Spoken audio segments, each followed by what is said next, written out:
Hai, Assalamualaikum semua. Okey, video kali ni saya nak share dengan korang kisah di mana dekat Malaysia ni pun ada tempat-tempat yang berhantu dan menyeramkan. So kalau korang teringin nak pergi, korang kena tengok tempat yang nak bagi tahu dekat korang ni. Ada 8 tempat yang paling seram di Malaysia. So, jom kita tengok 8 tempat yang menyeramkan. Ciri-ciri bom закрой глаза скорее. Yang pertama, paling menyeramkan, Penjara Pudu. Penjara Pudu dibina semasa era kolonial British dan digunakan sebagai ken tahanan perang oleh pihak Jepun. Jumlah tahanan yang menjangkau 2,000 orang, termasuklah Botak Chin yang dihukum pada tahun 1981. Suara jeritan jelas kedengaran dari dalam bilik pelaksanaan hukuman gantung walaupun tiada sesiapa di dalamnya, dan sesetengah bahagian jauh lebih sejuk berbanding bahagian lain menandakan kewujudan makhluk halus di bahagian tersebut. Pada tahun 2009, Penjara Pudu dirobohkan bagi memberi peluang untuk pembinaan pusat komersial. Yang kedua, Highland Tower. Tragedi Highland Tower merupakan tragedi runtuhan yang sangat menggempakan satu ketika dahulu. Tragedi nahas yang meragut 48 nyawa ini bermula apabila satu daripada 3 blok kondominium di Taman Hillview, Ulu Kelang, Selangor runtuh pada tahun 11 Disember 1993. Tragedi tersebut adalah satu-satunya tragedi bangunan runtuh yang pertama dan terburuk setelah Malaysia mencapai kemerdekaan. Highland Tower merupakan 3 blok pangsapuri 12 tingkat yang dinamakan Blok 1, Blok 2 dan Blok 3. Selepas kejadian itu, pelbagai perkara seram telah berlaku di tapak lokasi kejadian tersebut. Kelihatan kelibat makhluk halus tanpa kepala dan sering juga kedengaran suara wanita menangis pada waktu malam. Yang ketiga, Lebuh Raya Karak. Lebuh Raya Karak merupakan salah satu lebuh raya berhantu di Malaysia yang juga dikenali sebagai Lebuh Raya E8. Dibuka kepada umum pada tahun 1977 yang menghubungkan Kuala Lumpur dan Karak di Pahang. Pada tahun 1990, 17 individu terbunuh dalam kemalangan yang melibatkan 10 buah kereta, sebuah kenderaan polis, sebuah lori tangki dan sebuah bas. Turut berlega juga di kalangan masyarakat kisah Volkswagen kuning yang akan muncul di hadapan walaupun sudah dipotong beberapa kali. Dan jika diperhatikan, tiada sesiapa di dalam kereta tersebut. Taman Tema Mimaland. Taman tema rekreasi ini terkenal pada era 80-an dan ia mula dibina pada tahun 1971. Nama Mimaland yang agak unik ini sebenarnya adalah singkatan daripada gabungan perkataan Malaysia in Miniature Land.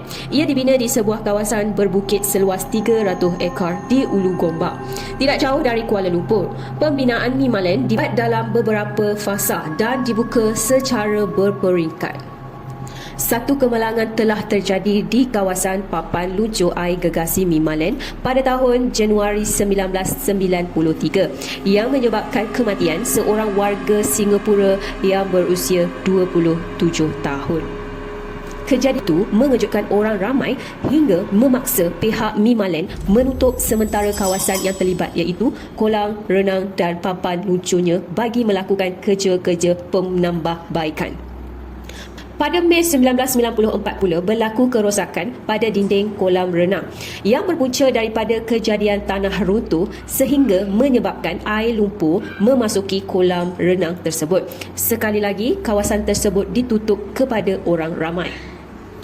Kini, lokasi Mimaland terbiar begitu sahaja dan ramai juga orang bercerita mengenai kisah seram di lokasi tersebut.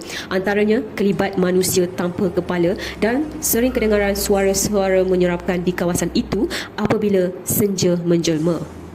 Tempat kelima, First World Hotel di Genting Highland. Hotel ini dikatakan berhantu dek kerana individu yang bunuh diri setelah kalah dalam perjudian di kasino.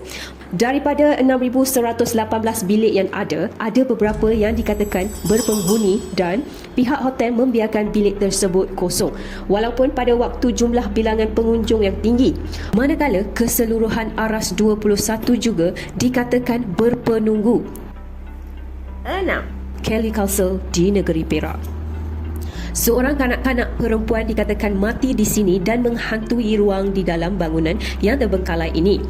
Jeritan-jeritan yang pelik kedengaran dan pintu tertutup sendiri walaupun tiada sesiapa yang berhampiran. Bangunan ini sepatutnya menjadi rumah bagi pemilik ladang dari Scotland, William Kelly Smith. Pembinaan bermula seawal 1915 tetapi disebabkan kematian Kelly, pembinaannya terhenti. Walaupun tidak siap sepenuhnya, dikhabarkan ada bilik-bilik dan luar-luar rahsia di dalamnya. William Kelly telah meninggal dunia akibat pneumonia di Portugal dan telah dikebumikan di tanah perkuburan British. Namun, rohnya dikatakan berlega-lega pada waktu malam, terutamanya sepanjang koridor bagi menjaga rumah agamnya itu. 7. Bukit Tuku yang sebelum ini dikenali sebagai Canny Hill dan sekarang lebih dikenali sebagai Beverly Hills, Kuala Lumpur, dek kerana kewujudan banglo-banglo mewah serta kondominium di sekitarnya. Di dalam sebuah aras bawah di banglo yang dibina semasa zaman kolonial British, dikhabarkan seorang perempuan telah membunuh diri dan dikatakan rohnya masih berlega di situ. Lintasi kawasan tersebut juga dikatakan agak berbahaya dan menyeramkan.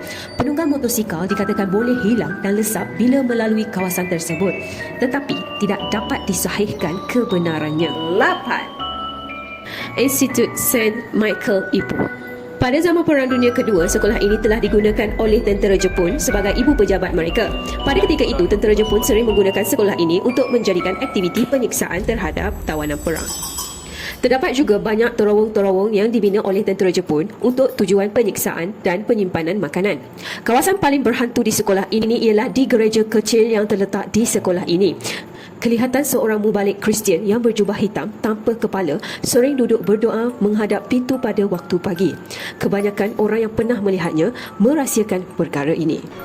Itu saja hari ini daripada Teh. So kalau korang ada lagi cadangan-cadangan untuk Teh berkongsi dengan korang boleh komen dekat bawah. Dan jangan lupa subscribe Teh punya channel. Assalamualaikum.